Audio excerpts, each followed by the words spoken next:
Hoje recebendo aqui, na nossa primeira etapa aqui do quadro Check-up no Rádio, a nutricionista Isabelle Cláudia. Que alegria ter você de volta aqui no nosso programa. Seja bem-vinda, doutora Isabelle. Bom dia. Ô, Marcos, bom dia. Bom dia a todos os ouvintes da 95. Tava com muita saudade de vocês, né? E já pude matar um pouquinho a saudade dos meninos aqui antes de começar. Então, muito obrigada pelo convite e quero desejar um bom dia a todos os ouvintes, tá? Ok, a gente que agradece aqui a sua participação. Vamos falar hoje sobre alimentação, imunidade e Covid-19. Qual é a importância que tem, por exemplo, a alimentação nessa fase, nessa época toda, onde se fala muito, por exemplo, de pandemia, onde as pessoas estão comendo mais, né? Ou comendo com mais qualidade ou não, doutora? Mais ou menos. Comendo com mais intensidade, muitas vezes, um comer emocional gerado exatamente por essa ansiedade. Mas o que eu queria destacar, Marcos, é que nunca se falou tanto em imunidade quanto agora, né, nessa pandemia. Quando, na verdade, a gente deveria se preocupar com a imunidade desde sempre, porque a gente combate vírus e bactérias a todo momento, né? Então, essa imunidade, ela deveria estar em voga sempre. E, antes de responder a sua pergunta, eu queria só destacar e fazer um pedido, na verdade, que parem de encaminhar fake news em relação à alimentação. Não existe cientificamente comprovado nenhum alimento que vá matar, porque eles espalham assim, vai matar o coronavírus. Então, não existe nenhum alimento que você vá consumir que vá matar o coronavírus, tá? Então, o que a gente faz é um trabalho para melhorar essa imunidade, para que a gente esteja que a gente esteja pronto para combater esse vírus caso você adoeça. Tá? Então, assim, não existe. Eu vejo muito assim, tomar água quente, né? Você tomar água quente, acho que vocês já viram, né? Tomar água quente. Suco de limão, né? Tomar água quente vai matar o vírus. Suco de limão mata o vírus. Não, mas o suco de limão, ele entra com uma outra função aí, né? Por ser rico em vitamina C. Mas já vi chá misturado com erva, com alho. Gente, isso não vai matar, tá? Agora, são estratégias que a gente pode utilizar para estar melhorando a imunidade. Então, não existe. Parem, se você chegou no seu celular uma mensagem, você não reencaminhe, porque isso não vai acontecer, tá bom? Então, como é que a gente pode melhorar essa imunidade? Então, é provado, cientificamente provado, que a nossa alimentação, ela vai modular a imunidade. Então, você vai estar preparado para combater uma doença se sua imunidade for satisfatória. Caso ela não seja, então é a mesma coisa. Eu posso ter uma gripe, você pode ser acometido pela mesma gripe, né, pelo mesmo vírus. Vamos supor que eu não estou falando de Covid, tá? Eu vou reagir de uma forma, Marcos, e você vai reagir de uma forma completamente diferente. Porque isso vai muito da nossa resposta imunológica. Então, cada um vai ter que preparar, tá? Através de quê? Da alimentação. Então, assim, pacientes que são também obesos, eles são muito inflamados, tanto que agora se fala muito na questão da obesidade como um grande fator de risco para a Covid. Por quê? Essas pessoas obesas, elas são muito inflamadas e isso causa diversas comorbidades. Isabelle, você está nos assustando. Não estou assustando, eu estou querendo que esse momento de isolamento seja um primeiro passo para que as pessoas comecem a se reconectar com a alimentação, para que elas se alimentem de forma correta e façam escolhas corretas, porque tudo não é você tentar, porque também não é um momento de grandes restrições, não é. Gente, não façam dietas loucas, não façam grandes restrições, porque esse não é o momento. Dietas com perda de peso muito acelerada, em pouco tempo, elas geram a perda de alguns nutrientes, a absorção de alguns nutrientes, e aí você pode prejudicar a imunidade, tá? Então, assim, tudo nesse momento é muito cautela. Tá? Então, vamos fazer cada passinho de uma vez e aí você escolhendo alimentos saudáveis. Quando eu digo alimentos saudáveis, são alimentos alimentos mais naturais possíveis, como, por exemplo, que a gente chama de in natura ou minimamente processados. Quais são esses alimentos? In natura a gente sabe, vegetais, né? As verduras, os legumes, as frutas, né? Sempre está introduzindo na alimentação, porque são eles os principais alimentos que vão nos trazer as vitaminas e os minerais necessários para essa imunidade, tá? E aí os minimamente processados são aqueles que eles não chegam a ganhar, aí eu vou dizer ganhar, a receber os aditivos alimentares. Então, quando você chega no mercado, no supermercado, que você olha eu sempre falava nos programas, né? Eu acho que muita gente que aprendeu a ler e a visualizar a lista de ingredientes dos alimentos. Então, quando você visualiza um ingrediente que não é reconhecido por você como um alimento, né? Como um alimento, então você não vai consumir. Por exemplo, se você vira e tem lá farinha, açúcar, né? Você reconhece isso como alimento. Mas tem nomes extremamente estranhos de alguns corantes, de alguns aditivos, então você já procura não consumir, tá? Então vamos lá. O que é importante, Isabelle, para essa imunidade? Todo mundo já pensa a primeira coisa, vitamina C.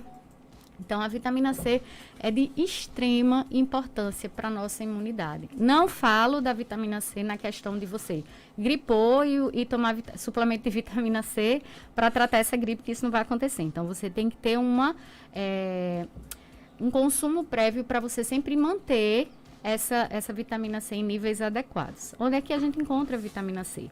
Nas frutas cítricas, laranja, goiaba, né, tangerina, coisas que a gente consome muito, abacaxi, vegetais verdes escuros, né, a gente entra lá o espinafre, por isso que o Popeye, né, tem aquela coisa do ficar forte, mas é muito por causa também que o espinafre é riquíssimo em vitamina C.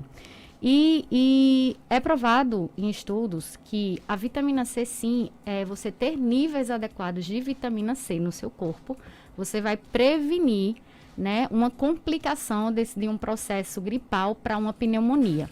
Tá? Então, a vitamina C traz esse benefício, tá bom?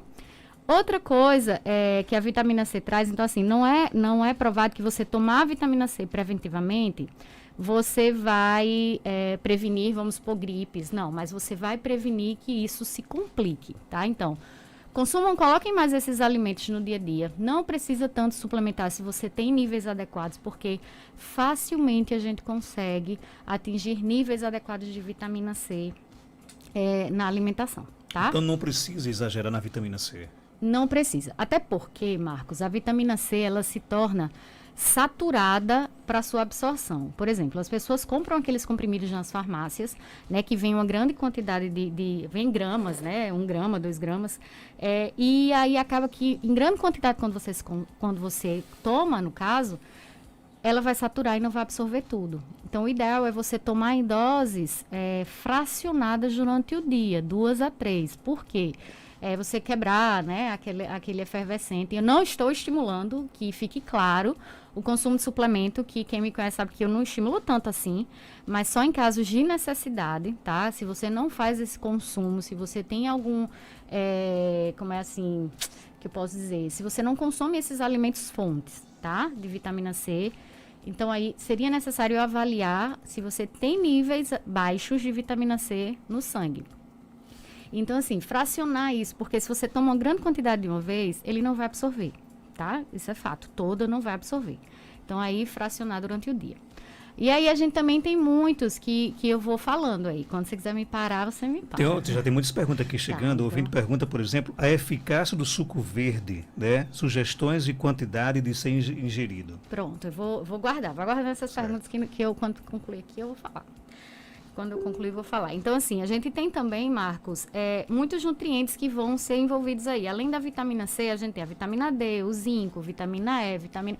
E quando você diz assim, todos são importantes para a imunidade, para nossa defesa, você pensa assim, onde é que eu encontro esses alimentos? Nos alimentos mais naturais possível. Porque se você for procurar alimentos industrializados, esses nutrientes não vão estar. Voltando para a vitamina C, que tem aqueles sucos de caixinha, rico em adicionado de vitamina C. Entendam que a vitamina C, ela se perde com muita facilidade. A gente chama que ela é volátil. Ela se perde, se você partir uma laranja, ela vai começar a se perder, porque ela se perde com contato com o ar, ela se perde com contato com a luz, ela se perde com temperaturas, né, com mudanças bruscas de temperatura. Então, você tem que ter esse cuidado. Por isso que as pessoas dizem a cultura, né? Você fez um suco de laranja, você tem que tomar. Mas é exatamente porque essa vitamina C, ela se perde com muita facilidade. Se fizer suco, sempre acondicionar em potinhos escuros, né, em vasilhas escuras e bem tampadas, para evitar aí essa entrada com muita intensidade da luz e do ar, tá? Então, assim, voltando lá para os nutrientes, o zinco, ele também atua muito com essa defesa aí no organismo. principalmente antiviral e antibacteriana, né? Ele entra muito nessa questão. E hoje está muito sendo falado o zinco. Falou-se muito da vitamina D, agora já estamos no zinco, porque tem estudos recentes e sendo publicados em relação ao uso do zinco até como um tratamento, né? Pessoas que têm índices baixos, níveis baixos de zinco, elas estão sendo suplementadas, porque o zinco ele demora muito a atingir os seus níveis normais, né? Você voltar à normalidade. Então, assim, muitos estudos em relação ao zinco, para a gente tentar manter esse zinco em níveis adequados, ele vai sim ter uma resposta muito boa contra a Covid, tá? Então, aí, alimentos que tem zinco. A gente tem muitos alimentos, principalmente carnes, tá? Quando eu falo carnes no geral, peixes. E nossas sementes. Eu sempre falei tanto das nossas sementes. Semente de gerimum, semente de girassol, as castanhas, né? Então, essas oleaginosas, elas são muito ricas em todos os nutrientes, nas gorduras saudáveis. E eu acho que você deveria, sim, adicionar no seu dia a dia, tá bom? Então, o zinco, a gente tem que falar também da vitamina D. A vitamina D, ela é super importante. Onde é que a gente consegue vitamina D, Isabelle? Principalmente pela luz do sol. E você tem que, todos os dias, ter o hábito de tomar um pouquinho de sol. É uma grande questão que as pessoas, Isabelle, eu estou com medo de colocar a cabeça do lado de fora, até na calçada, eu não vou, com medo. Gente, é necessário, porque o sol, além dele ativar essa vitamina D, transformar ela na sua forma ativa, ele vai trazer também a produção de hormônios do bem-estar. Então, o isolamento, além de causar essa ansiedade, ele pode causar, sim, uma tristeza por falta de luz solar, porque ele não está aí ajudando a produzir alguns hormônios do bem-estar. Então, vitamina D, você consegue principalmente através do sol. Tem muito também na gema do ovo, a gente encontra muita vitamina D na gema do ovo, porém, quantidades suficientes só serão atingidas através do sol, tá? A vitamina D é extremamente importante, não só para a imunidade, mas para a prevenção de diversas doenças, principalmente autoimunes. Inclusive para quem está em casa, por exemplo, há muitos dias sem sair, o sol ele é super indicado? Marcos, hoje a gente sabe que grande parte da população ela tem deficiência de vitamina D. Uma das coisas que eu fiquei mais impressionada foi um estudo que teve com surfistas uma vez, e dizendo que alguns surfistas, eles eram deficientes de vitamina D, exatamente pelas roupas de proteção demais, né, que eles usavam. E a gente percebe que realmente hoje é um caso de saúde pública que a gente deve atentar, essa deficiência de vitamina D. As pessoas trabalham muito em lugares fechados, entram no carro, não tomam sol e passam o dia inteiro assim. Então, a luz do sol é extremamente indicada. É claro que você deve tomar sol em horários indicados, né? Não é aquele meio-dia que você vai para o sol, né? Nesse solzinho da gente, bem super leve. Então, os horários que você tem que ir são os horários indicados no início da manhã, no final da tarde. 10 a 15 minutos vão ser suficientes. E qualquer parte do corpo que você entrar em contato com o sol será muito suficiente, tá bom? Então, a luz do sol é extremamente necessária. E o que não é indicado, por exemplo? Existem alimentos ou bebidas que são contraindicados com relação à Covid? Marcos, mais uma vez, a questão dessa relação é o que vai prejudicar a imunidade. Uma alimentação rica em gordura saturada. Eu lembro muito que eu falei uma vez aqui, que foi até um questionamento das pessoas em relação ao óleo de coco, que eu falei muito da gordura ruim, que é a gordura saturada. A gordura trans. Então, essas gorduras, elas causam uma inflamação muito grande no nosso corpo. Então, a partir do consumo dessas gorduras, você gera uma cadeia de acontecimentos, quando você consome em excesso, tá? Porque a gente tem que consumir, tem a quantidade ideal. Então, assim, quando você consome alimentos ricos em gorduras, principalmente também esses embutidos, que além de gorduras de má qualidade, você tem um teor de sal muito elevado. Então, sal em quantidades elevadas, gorduras em quantidades elevadas e açúcar em quantidades elevadas, que eu acho que nesse momento de isolamento, as pessoas se tornam ansiosas e elas procuram alimentos de alto valor calórico. Que aí tem muito açúcar, muito sal, né? Produtos empacotados demais, salgadinhos. Então, isso vai gerar, sim, uma inflamação, uma redução da sua imunidade, porque ela vai estar agindo lá no seu intestino, causando inflamação de baixo grau, tá? Então, com certeza, isso aí prejudica demais. muita gordura, muito açúcar, embutidos, muito sal também, tá bom? Então essa desculpa de que porque estou em casa vou comer de tudo não pode, né? Isso não cola. Não cola. Eu tô falando muito ultimamente em relação a isso, de você de você restabelecer uma rotina em casa, né? Muitos perderam a rotina. E eu brinco, eu digo, lá em casa o início foi meio sinistro, assim, porque todo mundo perdeu a rotina, os filhos em casa, sem escola, e era aquele medo instalado realmente.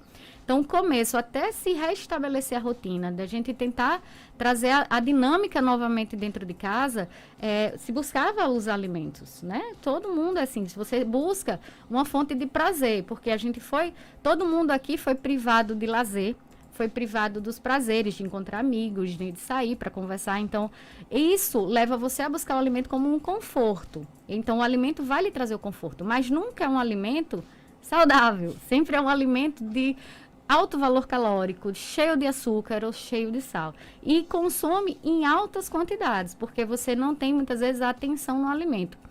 Quantas vezes você não assistiu um filme comendo pipoca e a pipoca acaba e você não percebe?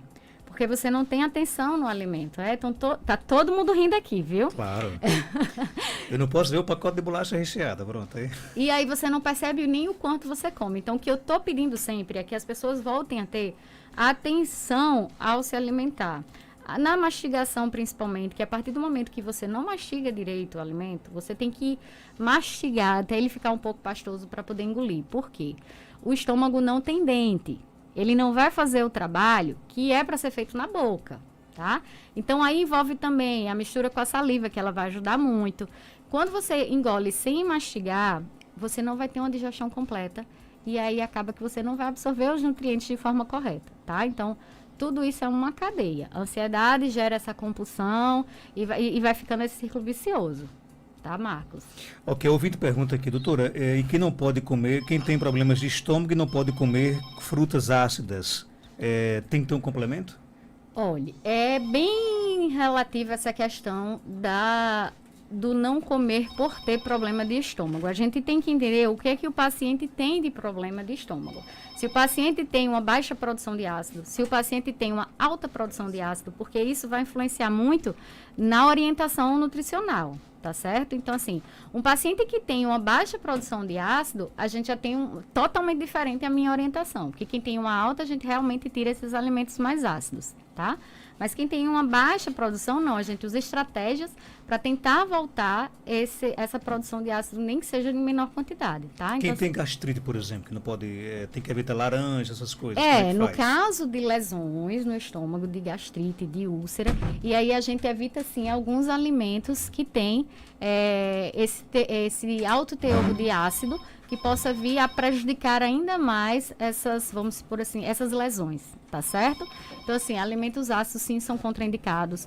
Eu falo muito na questão do leite, por ele ter um efeito rebote, porque o leite, muita gente acha que o leite vai sarar, né, melhorar a dor da gastrite, da úlcera, mas o leite, ele tem muita proteína, e a proteína, ela é digerida lá no estômago, e aí causa um efeito rebote. Você tem aquele alívio, mas depois você vai ter aquela dor mais intensa, tá certo? Então, assim, depende muito se for uma baixa produção de ácido ou se for uma alta produção, né? Doutora Isabelle, quem pergunta se suco de acerola diariamente faz bem ou mal? Suco de acerola, a acerola é riquíssima em vitamina C, né? É um dos alimentos que contém mais vitamina C por 100 gramas. Então, não é que eu diga assim, você vai ter que tomar todo dia. O que a gente preza na nutrição é variedade. Você tem que ter uma variedade alimentar. Não é você consumir a mesma coisa todos os dias, gente. Não. Você tem que ter uma variedade, principalmente durante o dia e todos os dias da semana. Não é você comer a mesma coisa todos os dias, porque assim você não vai atingir todos os nutrientes. Então, é você ter uma variedade, tá bom? Então, mescle com outros sucos, né? Que também tem. Quando eu digo assim, laranja tem vitamina C, ou acerola tem vitamina C, gente, eles não têm só vitamina C. Por isso que eu estimulo muito o consumo dos alimentos e não dos suplementos, tanto quando não existe necessidade. Por quê? Quando você consome uma laranja, ela não vai ter só a vitamina C, ela vai ter a fibra, ela vai ter compostos bioativos que vão agir no nosso corpo, da mesma forma a acerola. Então, assim, busquem os alimentos naturais, de preferência, assim, a fruta e não tanto o suco, mas se você não come a fruta, o suco poderia ser uma saída para você consumir esses nutrientes, mas lembrando sempre o mais próximo do momento do preparo, tá certo? Outra pergunta, quem tem ferritina, não é isso? A Alta 800 pode comer frutas com vitamina C? Olha, depende muito o porquê dessa ferritina elevada. Eu não gosto muito de ver a questão da ferritina, porque a ferritina ela é um marcador inflamatório. Então, aí eu não sei se é uma ferritina por excesso de ferro ou uma ferritina elevada porque ela é um marcador aí inflamatório de alguma doença pré-existente, tá? Então, assim, é bem complicado. No caso, se for por excesso de ferro, sim, o consumo de vitamina C, a vitamina C ajuda muito o ferro a ser absorvido. Ele é o parceirão lá do ferro para ser absorvido.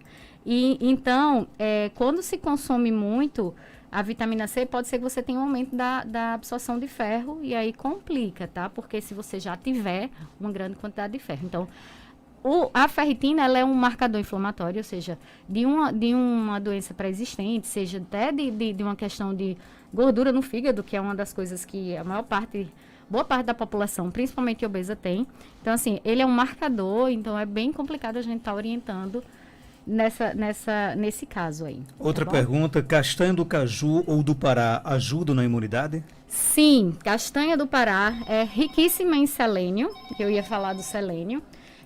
O selênio é muito e extremamente importante para a imunidade e para outras funções do nosso corpo também. Só lembrando que depende muito do solo. A gente indica muito castanha do Pará para o selênio. 1 a 2 castanhas do Pará, elas já suprem a sua necessidade de selênio. Isso por dia, no caso? Por dia.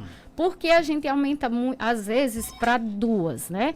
Depende muito do solo. O solo do Pará, ele é riquíssimo em selênio. Então, ele vai trazer um teor de selênio bem elevado.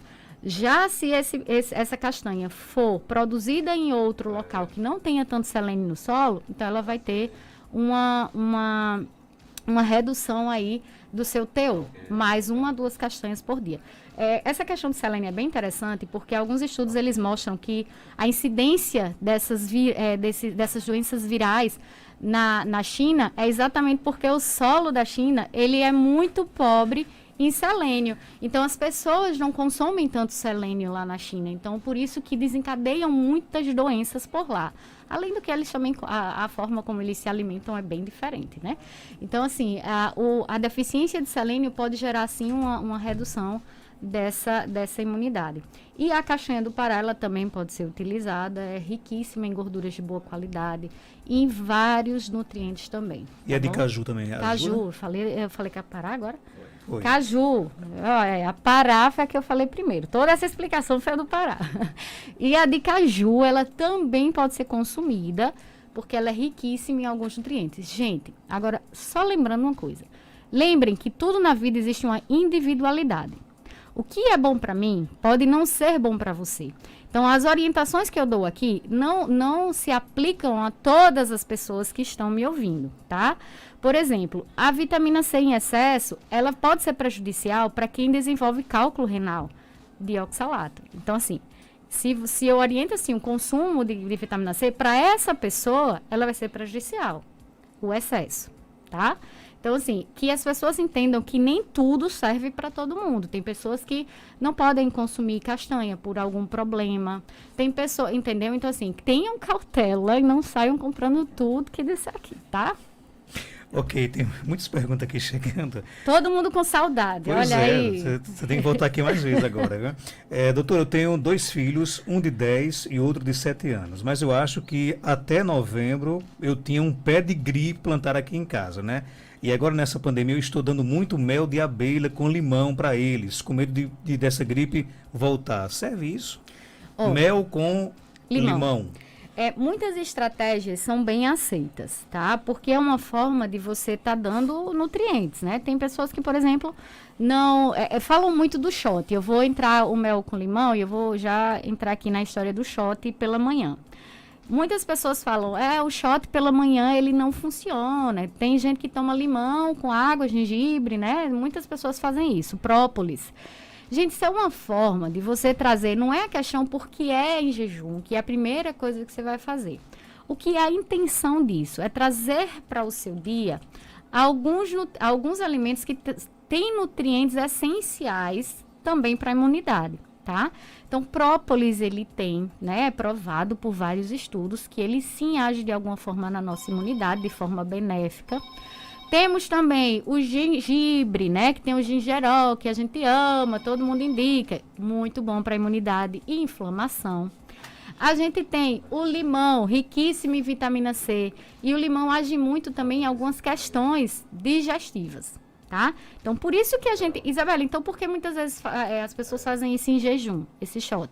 Exatamente para ficar um pouco distante das refeições. Quando você pega o estômago mais vazio, você vai ter uma absorção melhor, uma digestão melhor, tá bom? E o mel com limão, Isabelle. Sim, o mel também tem alguns estudos que ele traz certos benefícios para a nossa saúde e imunidade. E o limão, que eu já falei, né? Toda essa minha fala do limão vai servir para ir para o mel com limão. O que eu peço apenas cuidado é o uso do mel para crianças abaixo de 2 anos. Crianças abaixo de 2 anos, elas não podem consumir mel, tá? Por quê, Isabelle? O mel, ele tem ele pode ter uma bactéria que causa botulismo.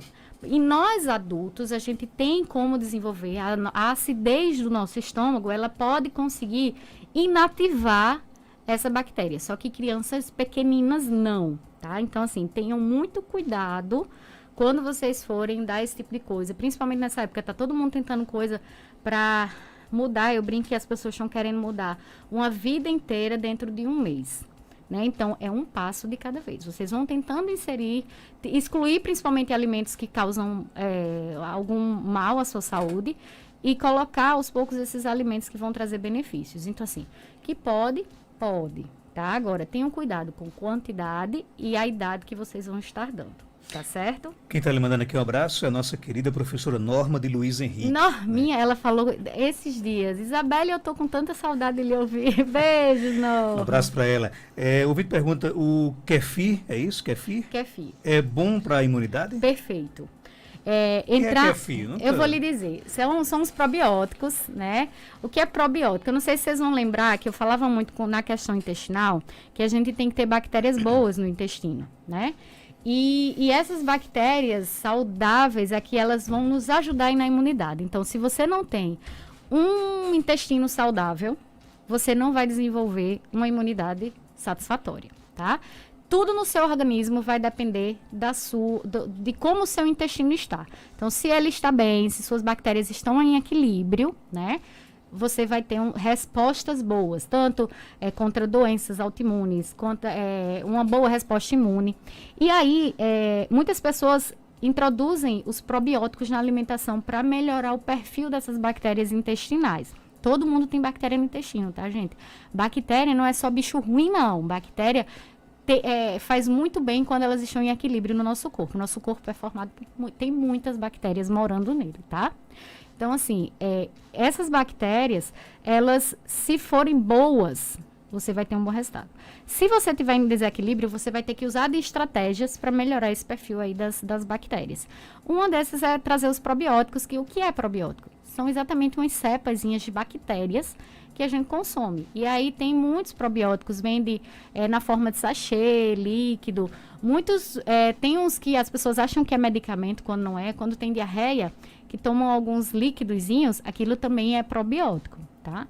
O kefir é perfeito, seria uma ótima estratégia para melhorar a concentração de bactérias lá no intestino. Tá bom? Maçã, posso comer todos os dias? Sim, não vejo problema. Se você não tiver nenhum problema, a maçã traz muitas fibras saudáveis também e compostos bioativos que vão ajudar bem aí na alimentação. Carambola, na saúde. carambola tem alguma vitamina? Gente, entendam assim, frutas, legumes, verduras, eles são riquíssimos em verduras e legumes. E eles não têm só uma, tá? Eles têm diversas, sem contar as fibras e os compostos bioativos que a gente chama, que vão trazer benefícios diversos à nossa saúde, tá? Então, todas têm. Claro que existem algumas questões que, como eu disse agora, a individualidade do ser humano, né? Então, cada caso é um caso. Você pode ter intolerância a alguns alimentos e não saber, né? Essa intolerância é bem difícil de se identificar, mas se você começar a prestar atenção no que você come, se você começar a prestar atenção nos sintomas que você tem depois que come determinados alimentos, e aí você pode observar que você tem intolerância, não é alergia, tá? É uma certa intolerância a alguns alimentos. Seu corpo não consegue processar aquilo. Suco verde é eficaz? O suco verde, esqueci, olha. Ai, meu Deus, se não tivesse essa pergunta. Geraldo fica rindo de mim aqui. Suco verde. O suco verde, sim, é eficaz. Mas aí eu vou para toda uma explanação. Depende muito do contexto. Não adianta você tomar um suco verde pela manhã em jejum, quando o contexto do dia da sua alimentação é completamente errado. Você come muito açúcar, muito sal, muita gordura, então é completamente errado. Então não adianta você fazer isso. Então se você toma um suco verde e sua alimentação do dia é toda errada, não vai servir para nada. Então assim, tudo é o contexto, a constância e o equilíbrio. Então, se você toma um suco verde e sua alimentação é equilibrada, vai servir bastante. Deixa eu mandar um forte abraço aqui para sua irmã Cátia Nascimento. Está nos ouvindo Beijo, lá, né? Ela já está quase, já são o quê? 10h40, né? Eu não sei. Não, são 4 horas de diferença. Pois é, são 4 são horas. São 4 horas, meio-dia quase. Que era mais, né? Quase meio-dia lá. Pois é, então abraçar aqui a Cátia. Inclusive, Cátia, ela mora em Lisboa, não? Ela mora onde? Não, ela mora em Alpendurada, certo. Que é próximo ao Porto. Ela é em Portugal, né? Portugal. E ela foi uma das primeiras entrevistadas daquela nossa série, dos Seridoenses pelo Mundo. Eu vou até voltar a entrevistar a Cata para saber o que é que mudou de 3 meses para cá, né? Mudou lá em Portugal. Já estão saindo, né? Graças a Deus. Está aqui lhe ouvindo aqui, mandando um forte abraço para a irmã Isabela. Isabela, obrigado pela sua participação. Obrigada. Eu agradeço. E volte sempre aqui no nosso programa. E que mensagem, para finalizar, você deixaria para os ouvintes que estão agora aqui lhe acompanhando e com certeza estão preocupados com essa questão da alimentação, né? Eu queria deixar tanta coisa, mas eu queria só lembrar as pessoas a forma correta de higienizar, porque muitas pessoas estão misturando muitas coisas, mistura vinagre com água sanitária. Gente, não mistura, tá? Você ficam numa busca incansável atrás de hipoclorito de sódio. Quando, na verdade, você tem hipoclorito de sódio, é só diluir a água sanitária de forma correta que você tem aí esse hipoclorito de sódio. 1 colher de sopa para 1 litro de água. Eu não estou falando de higienizar superfície, que superfície é outra diluição. Mas higienização de frutas, legumes, quando chegar em casa, higienize com essa diluição. 1 colher de sopa de água sanitária para 1 litro de água. Você inicialmente coloca embaixo da torneira para tirar as sujidades. 15 minutos nessa solução. Tirou, higieniza novamente, tá?